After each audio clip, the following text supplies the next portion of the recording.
First of all, just remind yourself that kids are reading this and we're reading about the Cartridge, cruel race of beings that are being mutated by this dark stone after the kids murdered their dad. Just keep that in mind. All right, everybody. So at my time, it's really late here. I have the house to myself, and I thought it would be fun to kind of wind down together while reading Blackthorne's manual. I don't know if you guys have ever heard of Blackthorne. It's a Super Nintendo game. It's got a really interesting manual, and the reason why, it has 19 pages.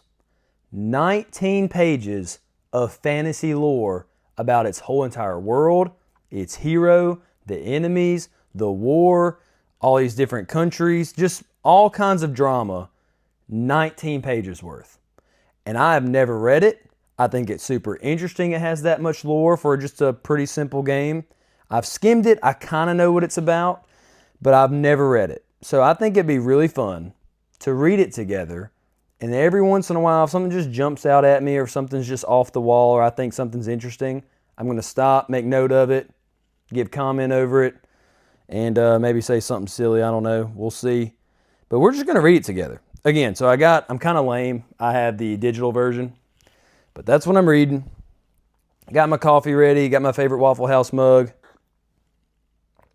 And we're going to read like it's 1994, and we're a kid, just rented our video game, got our manual, we just opened it up, and we're about to read all about Kyle Blackthorne. We don't know anything about him, but we are about to know the entire backstory and catch up on all its lore. So I'm just going to read it, and we're going to see what jumps out at us. And I'm really interested to get a little bit of piece of Super Nintendo lost lore. And I'm really, 19 pages is absolutely insane. So here we go. The history of Tool. So Tool, its world. Tool had been a peaceful world. Okay, when you read that, you know that's not going to happen for long. That's going to change. That was centuries ago, exactly. A time when only one race of people inhabited the planet. Their ruler was a great priest shaman who, as the legend goes, was blessed with all knowledge. The position was passed on from father to eldest son through hundreds of generations unbroken. But when twin boys were born to Thoros, the 99th in the line of priests, the path of succession was dubious. Exhaustive tests of intellect revealed that neither boy was clearly superior to the other. One day, the two would-be rulers and their father ventured out into the desert, now known as the Sands of Sorrow.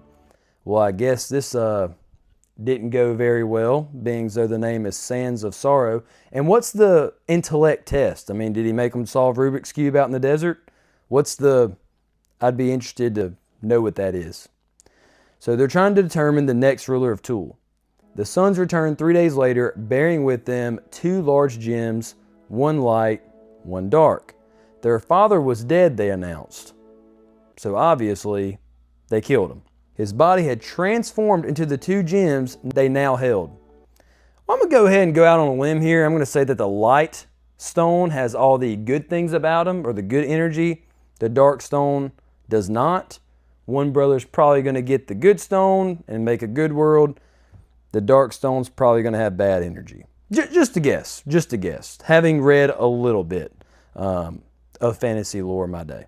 His wisdom and knowledge were contained in those 2 gems, and each of those sons had chosen one for their own. The repercussions of this event would forever be felt throughout Tool. From that day forward, Tool would consist of 2 distinct populations. Some chose to follow the son who held the light stone, north of the desert where they established a kingdom that would be known as Androth. Others followed the guardian of the dark stone, setting south of the desert in a region they called Kadrasul. That's when you know you're reading a fantasy novel, when you read something like Kadrasul with 2 apostrophe marks. That's when it's fantasy lore. Androth flourished. The people kept the revered light stone in a central courtyard surrounded by gardens of exotic flora that flourished under the stone's vibrant energy. Well, that sounds nice. That's somewhere I'd like to visit. The Kadrasul chose to bury their stone deep in the catacombs beneath the central keep of the great castle. That adds up for a dark stone type world. Although the Kadrasul grew in strength and numbers, They suffered physical as well as psychological mutations. Ooh, creepy. The Darkstone had been neglected by its people and responded by molding the Kadrasul into a cruel race of beings. Well, that sounds like what a Darkstone would do. First of all, just remind yourself that kids are reading this and we're reading about the Kadrasul, cruel race of beings that are being mutated by this Darkstone after the kids murdered their dad. Just keep that in mind. Fortunately, the two people, that's why the 90s were so great. We could just read stuff like this. There was no ratings on it. It's just, you just grew up tough. Fortunately, the two peoples, separated by the Great Desert, had little contact with one another. Eventually, the Kadrasul supply of Xandrolite, we're going to say Xandrolite, the energy radiating soft metal used by both races for heat and light, was nearly exhausted. The vampiric Darkstone was effectively draining them of their life-giving fuel. A young warrior then arose among the people. Sarlacc was his name, and he preached against the Androthi to the north, claiming that they enjoyed an unfair share of Tul's blessed resources, and that it was the duty of the Kadrasul to set right this wrong. Sarlacc was soon swept into power, ruling the land from a great central castle he called his Shadow Keep. He led his people against the Androthi in the north. Unprepared, the Androthi, that's so weird. I mean, a non-renewable resource that gives all of your energy to your nation, you don't have enough of it, so you just invade another people group that are innocent so you can steal their non-renewable resources. I mean, where do they come up with this stuff? That is just so insane. That's how you know it's a fantasy novel, because that's just, I don't know how people come up with that. That's wild. Unprepared, the Androthi were quickly overrun by Sarlacc's hordes and enslaved. They were then forced to work their own Xandrolite mines under armed guards. The results of their labor was then shipped south to Kadrasul, where it was used to feed the Darkstone. Pretty evil. Two MPs dressed in olive drab uniforms strode across the dusty compound, an orderly in fatigues following behind them. They headed for the isolated concrete and steel bunker on the other side of the fenced-in camp, where the prisoner was currently held.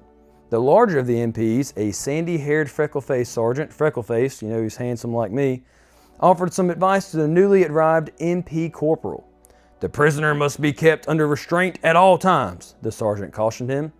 "Captain Blackthorne is an extremely dangerous man, trained in all forms of armed and unarmed combat. Maximum caution must be exercised at all times." The warning really wasn't necessary. The corporal already knew all about Blackthorne, despite the fact he had been in the region only a couple of days. Blackthorne was a well-known figure, a legend in military circles.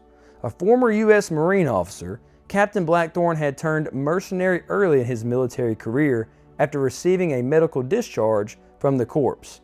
First of all, multiple things here. I love that the highest ranking, just warrior, deadly thing that they can think of, they go, he's a former U.S. Marine officer. That is so American. The most bad Abe thing that you can think of in your mind, in your imagination, writing a fantasy novel, is that he used to be a U.S. Marine. That is so American. I love it.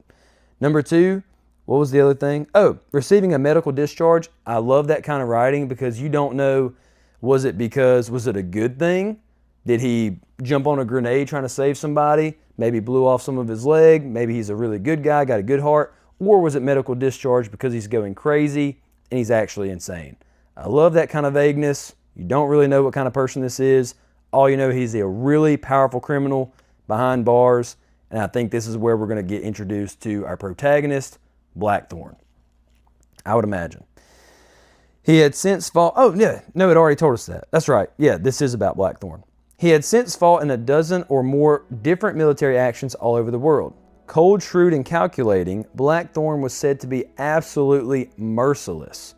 He was charged with war crimes and scheduled to stand court-martialed tomorrow morning. Again, we don't know if this is a hero or an anti-hero, because if you're being charged with war crimes, but you're being charged by the enemy, a tyrant, or a tyrannical nation, well, war crimes could be doing good things. So we really don't know if he's good or not, if he's a hero, anti-hero, enemy. We don't know, but I think that's a really good mysterious way to introduce us to this character. And they're just making him just this overpowered, broken character already. So I love that. Some people say Captain Blackthorne is innocent. The corporal told the sergeant as they marched along. They say he's been sold out, that the charges are false and all part of the peace agreement they're trying to hammer out with Maswali. The warlord Maswali was the last stumbling block in a peace agreement with the UN hoped to negotiate in this small war-torn East African country. By most accounts, a thief and cutthroat Maswali had firm control of large territories and their populace. Without Maswali's cooperation, establishing a peace treaty that would finally bring stability to this ravaged country was nearly impossible. Maswali had a personal grudge with Blackthorne dating back several years, along with other concessions, had demanded the captain's court-martial. "I'm afraid that's not true, Corporal," the sergeant reprimanded the corporal. "Blackthorne's guilty, no doubt about it. He is a vicious savage."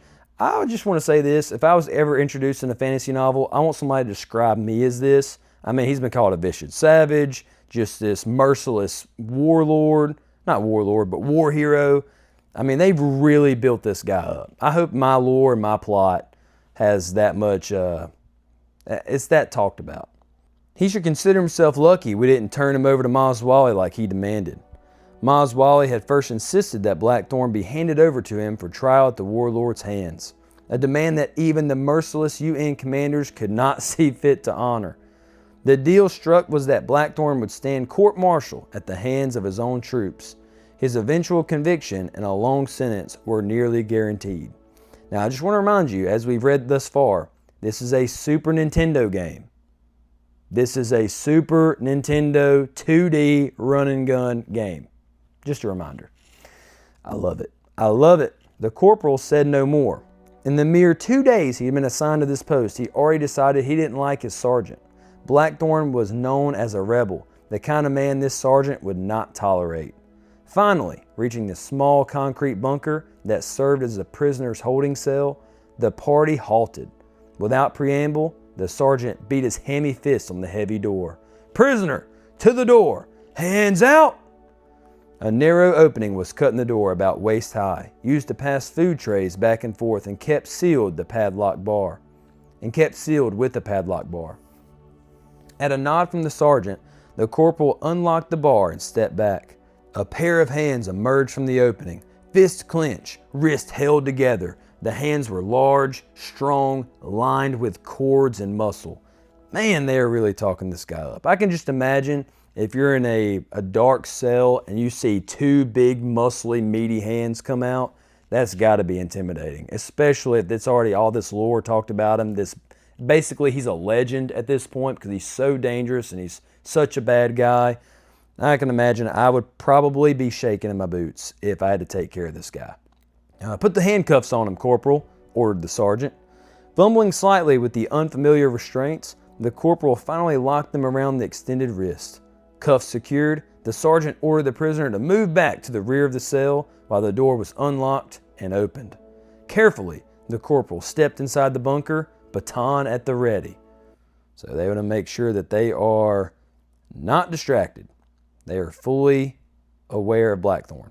"Watch yourself," the sergeant warned him. "He is always dangerous."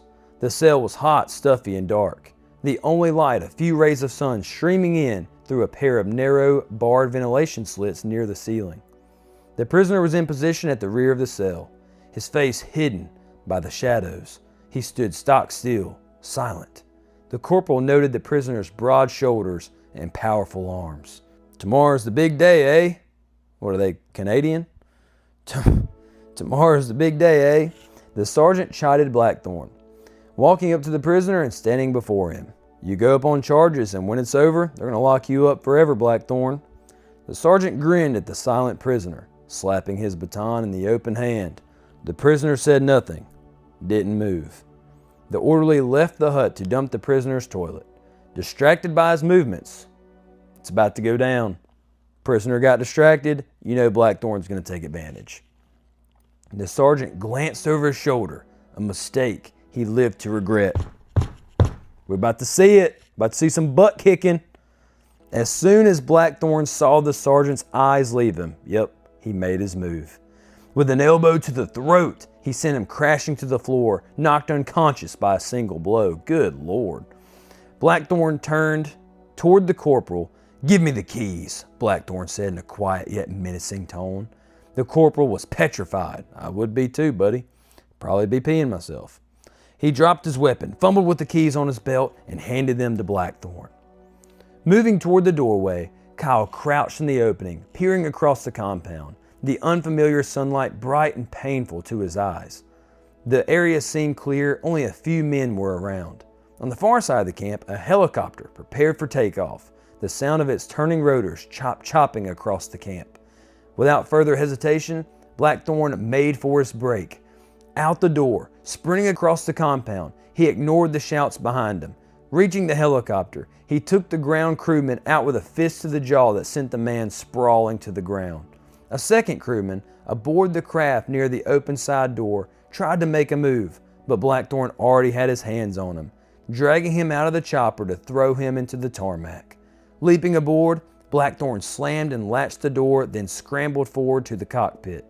The craft's pilot, taken by surprise, stared wide-eyed at the intruder.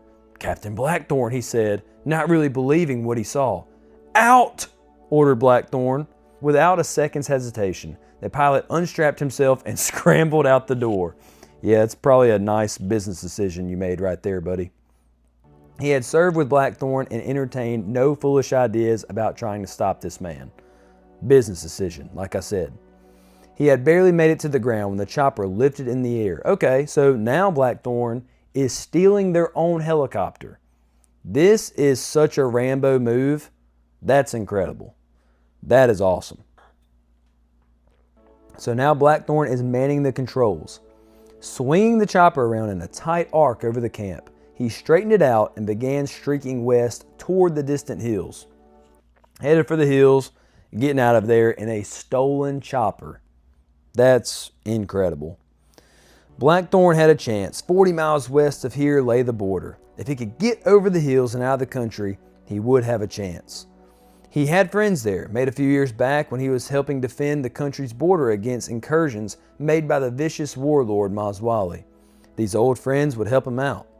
In exchange for the helicopter he now piloted and its cargo, they would be more than willing to provide him with a new passport and an eventual safe passage out of Africa. Blackthorne pressed the route. Well, that's what I don't get. So we got Africa, and what did it say? Did it say European? The UN. So we got the UN and we got Africa, but we have Andrathi and Qadr Sul. So I don't know if this is reality or not. That's just kind of confusing to me. Where is Qadr Sul? Unless I don't know any geography and Qadr Sul is an actual place. It's going to be, watching this back, if Qadr Sul and Andrathi are real cities or real countries inside of Africa, I'm going to feel really dumb. But to me, that sounds made up. That's just me, though. Blackthorne pressed the throttle to the max, gaining altitude as he raced the helicopter toward freedom. The first surface-to-air missile fired from the UN compound narrowly missed him, flashing by the cockpit on the left side. Dang. This is a PG channel. I'm not going to cuss on the PG channel. But Blackthorne did. Simultaneously swinging the craft into evasive action. The chopper was amazingly swift and maneuverable in the capable hands of its captain. Blackthorne looked back in the distance as his enemies fired another rocket. It was a futile attempt and Blackthorne knew it. He and his craft were already out of range. Blackthorne landed the helicopter in an area obscured by brush, safely on the other side of the border. He was amazed at how weak he'd become. He checked himself for wounds, but found none. What was wrong, he thought to himself. Slowly, he climbed out of the chopper. It took all of his strength just to open the door and step outside. Once outside, he immediately fell to his knees, and all went black. Again, Super Nintendo game, just so we're clear. But at this point, I'd be more excited about reading the rest of this book or booklet than I would be to play the game. I'd be like, well, I got to find out what happens next. Like, how many chapters we got? Let's see where this boy ends. I mean, I'd be fired up. I'd be reading it to the end. I wouldn't be able to put it down. Running. The dream was the same one Blackthorne had experienced over and over since childhood. Kyle Blackthorne, a small boy, running in terror as fast as he could, racing through the dark halls made of stone, vaulted ceilings rising high overhead, walls decorated, hanging silks and tapestries. Light poured from countless chandeliers. There are hundreds of candles casting but a feeble yellow light, a light that seemed swallowed up by the great inky blackness surrounding all. In this dream, he heard a voice calling to him. It was always the same voice, the familiar voice he knew he could trust. "This way, Kyle, hurry, follow me." The voice sounded nearby and distant at the same time. In the dream, he sought the source of the voice, but he never saw the face. Always, though, he chased after it, obeying its commands, knowing that his life depended on following its instructions. And again, he found himself overlooking a large chamber where a man, tall, gray-haired, dressed in a splendid robe, faced off against a giant, shadowy form. As Kyle watched, the two spoke for a moment.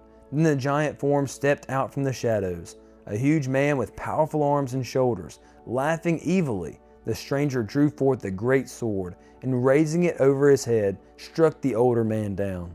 Kyle, paralyzed by the scene unfolding before his eyes, stood dumbstruck. But powerful hands took hold of his small shoulders, and without warning, lifted him off of his feet and hurled him through vast reaches of darkness and cold. Tears pouring down his face as he thought of the man struck down in the chamber. He knew it was his father. Ooh, juicy. That's some tea. Getting some lore from Blackthorne. That's why he probably went crazy or got some deep, deep issues. But he chose to be a warrior and not lose any fights. Since his father lost a fight, I would imagine the mindset is nobody's going to beat me in a fight. I'm not going to go like my dad did. So I'm sure some childhood trauma to why he's such an absolute machine. Blackthorne awoke to find himself laying face down in the sand.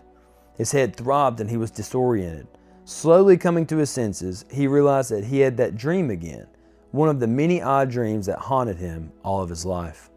He pulled himself to his feet and assessed the situation. It was getting dark. How long had he been unconscious? How much ground had the UN forces gained on him? He knew there was no chance they would abandon their search for him. He had to find his friends, and fast.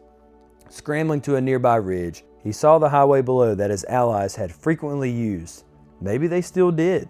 He went back to the helicopter to grab some gear, along with the rifle he found under the seat. He must get to safety. Blackthorne thought to himself as he began the steep descent to the road below. The Andrathi depended upon him, he told himself. He must free his people from the cruel Qadrasul. It's getting late. If I'm going to be locked in to this kind of story, I got to have my caffeine. Okay, where were we? With a sudden shock, he realized he was reliving another one of the mysterious dreams that plagued him. But now, it was becoming more real, more urgent than his current predicament. He picked up his pace and tried to shake the strange thought that plagued him. No matter how hard he tried, he could not. He saw himself standing in some sort of cave or mine.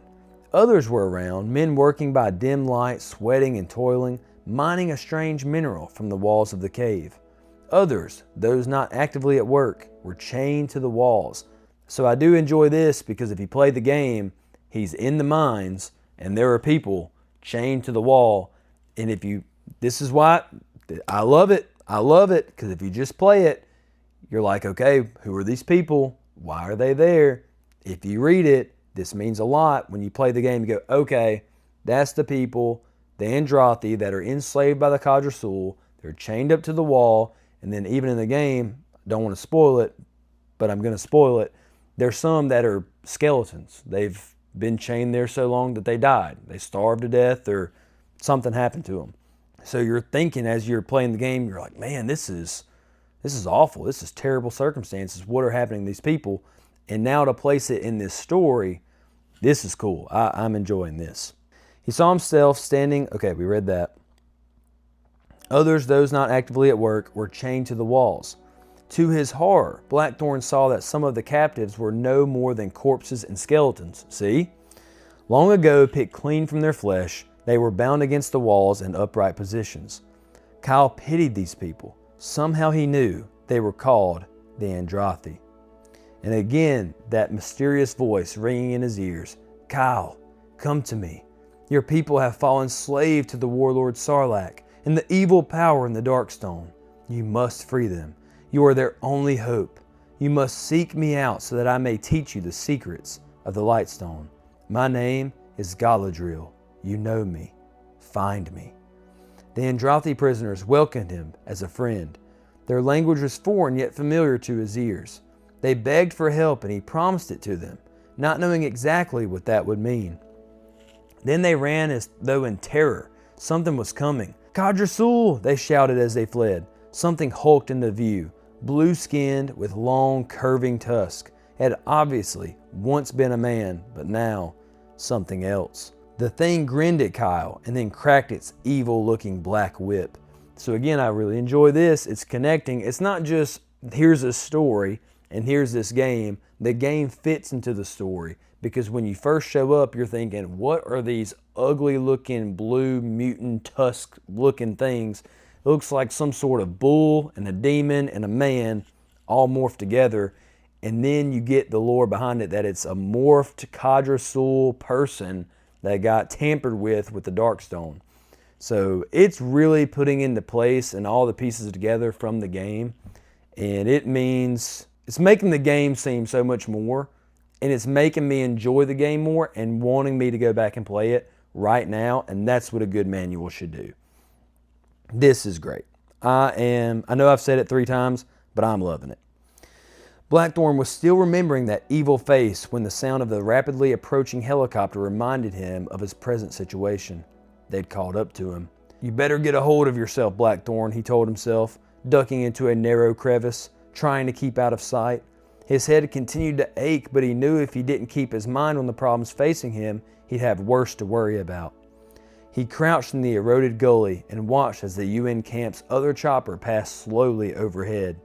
If they spotted him and radioed back his position, he would never escape. Apparently, failing to spot Blackthorne through the darkness, the helicopter passed over him without slowing. He breathed a sigh of relief.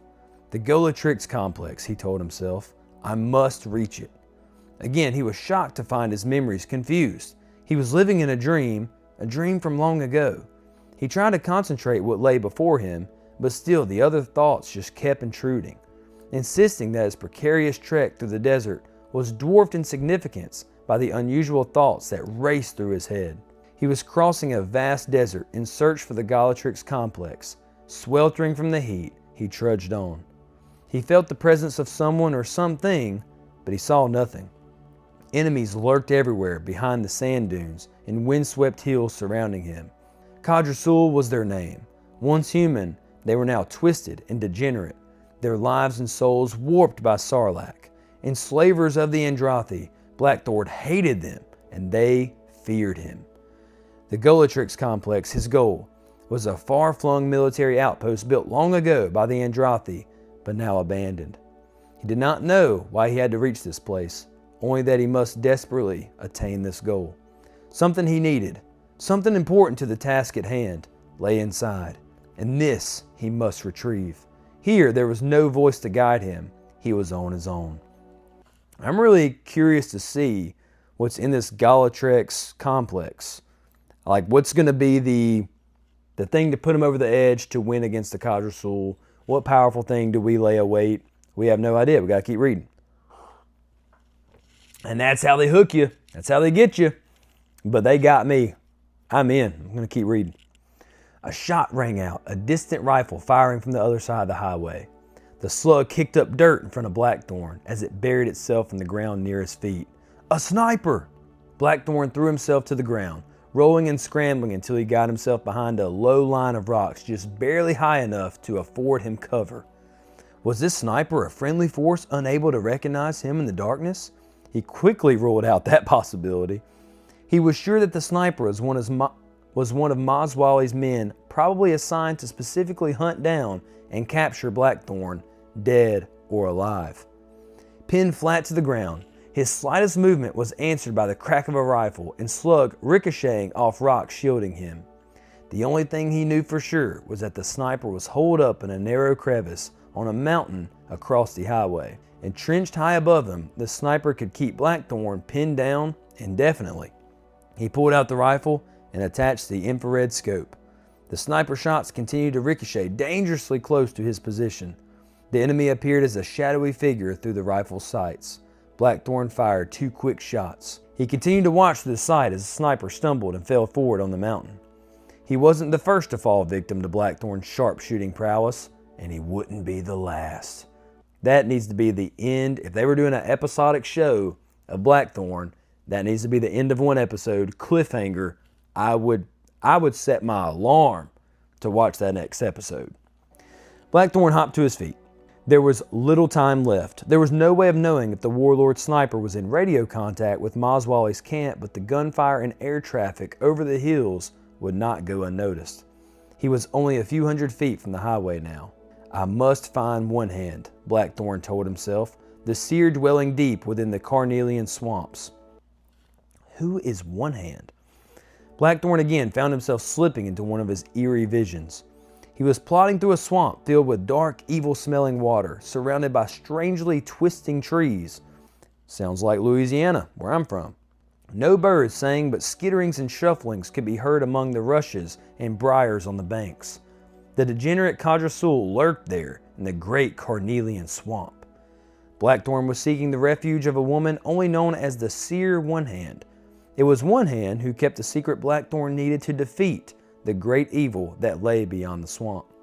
Other things lurked there as well. Of course they do. Things far worse than the Cadrasul. Worse than the Cadrasul?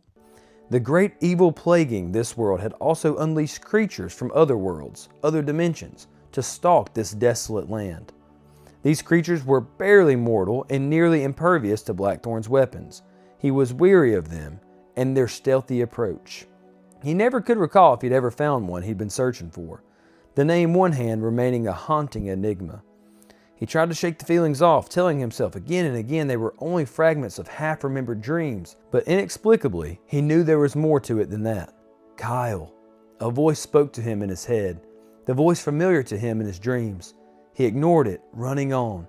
He finally reached the side of the highway and could see what looked like a Jeep heading toward him. It was about a mile away. Kyle, it is time, the voice came to him again. The vehicle closed quickly.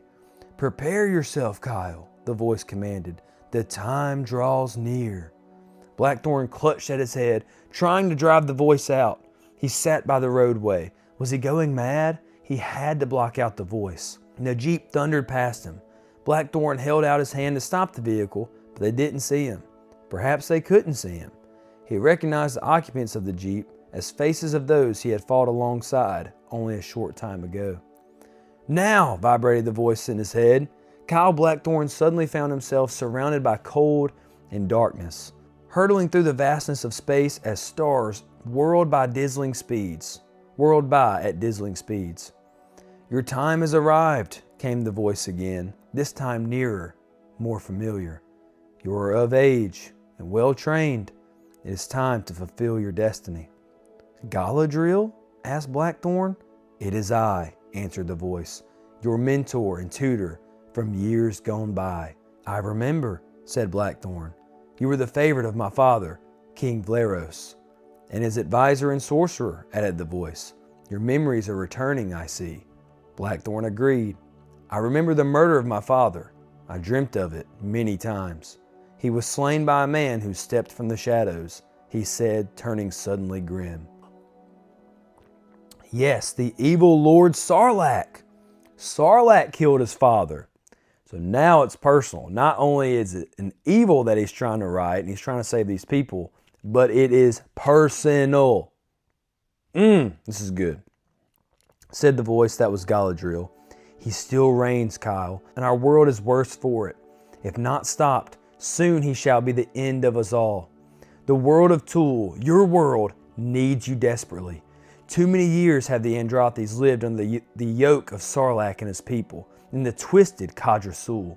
Sarlacc possesses the Darkstone, and if allowed to continue his evil ways, he will eventually destroy our world and all that is good in it. You must use the power of the Lightstone to bring an end to his reign. To protect you, your father and I sent you to Earth. After Sarlacc discovered the Darkstone and began his rise to power, the Seer One Hand predicted that Sarlacc could not be stopped. that his destiny was one to rule Tool for at least 20 years. At the end of the time, this destiny could be changed, but only through the power of the Lightstone, wielded to the proper heir to the throne. Hence we sent you to Earth, far from the treacherous eyes of Sarlacc. To further safeguard you, your memories were hidden from you, but it appears some have escaped over the years. The dreams, said Kyle. Yes, the dreams were your old memories, escaping their magical bounds, but only some of them. Others were prophecies of things to come, of your destiny. What am I to do? Seek me out, young Kyle. You will soon return to that place from which you were sent, the Exandrolite mines of Androth, now a prison camp run by the evil Kadrasul. I cannot meet you there for reasons you will soon learn. I wait beyond the mines. Seek me out. How can Sarlacc be stopped? Blackthorne asked the voice. With the power of the Lightstone, answered Galadriel. You must use it against Sarlacc. The voice faded away. The fate of Kyle Blackthorne now lies in your hands. Your mission is to guide the resourceful warrior through the perilous regions of Tool and find Sarlacc. Use Blackthorne's mercenary abilities, along with the weapons and items you require, to assist you in your quest. Bro, that fires me up. That's incredible. That's incredible. I want to go play that game right the heck now. That is awesome. If that doesn't get you fired up to go kill the Kadrasul and then finally meet, because you know Sarlacc's at the end, and then meet Sarlacc at the very end of the game and avenge your father and save these innocent people, bruh, that is the storytelling we need to make a game even more spicy. That's awesome. I knew it was like I said, I knew it was 19 pages long. I didn't know if it was any good or not. I mean, you can ramble for 19 pages. They don't make it any good just because it's long. But that was way better than I thought it was going to be. I need to go buy that manual. I want to go buy that game, complete in box, just so I can have the manual. That is a top tier manual. If you guys know of another manual that's even better than that in the Super Nintendo library, let me know. Comment under this video. I will read it, because if it's better than that, I got to know about it. But that was incredible. If that doesn't make you want to play Blackthorne for the Super Nintendo, I don't know what will. And if nothing else, I had a good time tonight. That was a good nighttime read. I can't think of anything better. Coffee, you guys, and some Super Nintendo lore that's probably been lost in the ages. That was just a good time. I literally want to go do some push-ups and then go turn on my Super Nintendo. I got a flash card. I don't have the actual game, but just play it right now. Bro, that is awesome. That was, I don't know if a character has ever been built up that highly from the beginning, from the manual of a Super Nintendo game. I don't think it's ever happened. But man, that makes me want to go play it. And I hope you guys enjoyed this video. It's just something I thought of last minute. I was thinking about the manual and I was like, man, that is just crazy how that had 19 pages of fantasy lore. And I had the house to myself tonight, made some coffee, and just wanted to read it with you guys. Hope you enjoyed it. And maybe I'll do something like this in the future if it gets some traction. But comment, like, subscribe, helps the channel grow, and I can do more silly stuff like this. Appreciate you guys watching.